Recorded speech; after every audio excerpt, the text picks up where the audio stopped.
this tutorial, we'll teach you how to fix the finals error code TFA V0012. System integrity violation. First, open the Start menu. Open Settings.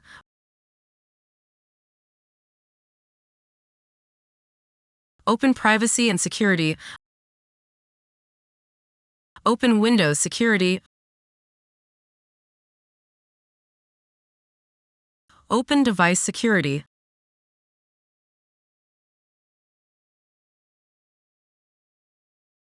Locate Core Isolation. Click on Core Isolation Details.